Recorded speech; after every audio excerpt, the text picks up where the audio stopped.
একদম ফুটন্ত গরম পানির মধ্যে আমি মাছের ডিমটা দিয়ে দিচ্ছি। আর মাছের ডিমটা যদি অনেক দিন দেখা যায় ফ্রিজে রাখা থাকে, সেই ক্ষেত্রে কিন্তু আপনারা একটু লেবুর রস একদম খোসা সহ দিয়ে দিবেন। এতে করে কোনো রকম বাজে গন্ধ পাওয়া যাবে না, আর কালারটাও কিন্তু একদম সুন্দর আসবে। তো দেখতেই পাচ্ছেন আমি ডিমটাকে কিন্তু সেদ্ধ করে নিয়েছি, এখন নামিয়ে নিলাম। আর এদিকে একটি কড়াইতে আমি তেল দিয়ে দিচ্ছি এখানে পেঁয়াজ কুচি, আর দিয়ে দিলাম এখানে রসুন কুচি দিয়ে একটু সফট করে পেঁয়াজটাকে ভেজে নিতে হবে।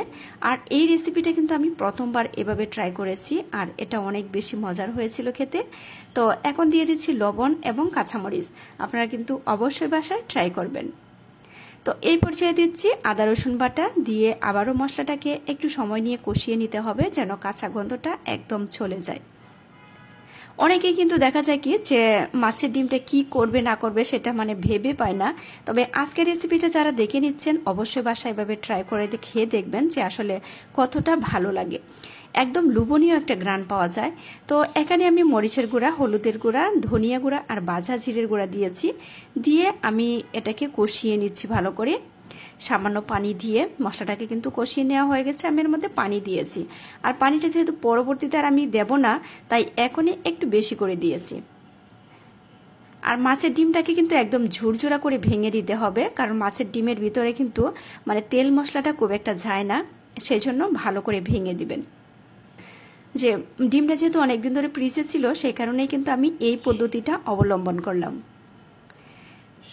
তো দেখতেই পাচ্ছেন কালার কম্বিনেশনটা কিন্তু একদম দারুণ আসছে, আপনারা অবশ্যই বাসায় ট্রাই করবেন। তো এই পর্যায়ে আমি এর মধ্যে কয়েকটা লেবুর পাতা আমি ছিঁড়ে রেখেছিলাম। ছিঁড়ে দিলে হয় কি লেবুর পাতা থেকে খুব সহজে ঘ্রাণটা চলে আসে।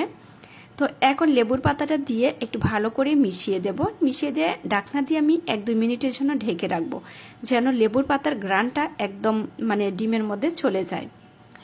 আর যখন আপনারা দেখা যায় ঝোলের পানি দিবেন, সেই ক্ষেত্রে কিন্তু আপনারা কখনোই লেবুর পাতাটা অ্যাড করবেন না, তাহলে লেবুর পাতারও কিন্তু একটা তিতা ভাব থাকে, সেই ভাবটা কিন্তু তরকারির মধ্যে চলে আসবে। আমি শুধু ঘ্রাণটা পাওয়ার জন্যই লেবুর পাতাটা দিয়েছি, যেন কোনো রকম বাজে কোনো গন্ধ না থাকে। আর লেবুর পাতায় কিন্তু অসম্ভব মজার একটা ঘ্রাণ পাওয়া যায়।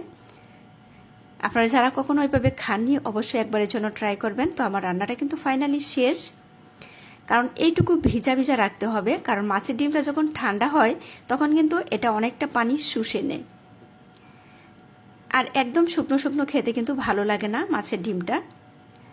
তো দেখতেই পাচ্ছেন আমি কিভাবে রান্নাটা করেছি, আশা করি সবার কাছে ভালো লাগবে। আর আপনারা অবশ্যই বাসায় ট্রাই করবেন। আমার রেসিপি ভালো লাগলে পাশে থেকে সাপোর্ট করবেন, আর আমার চ্যানেল সাবস্ক্রাইব করে রাখবেন। সবাইকে অসংখ্য ধন্যবাদ।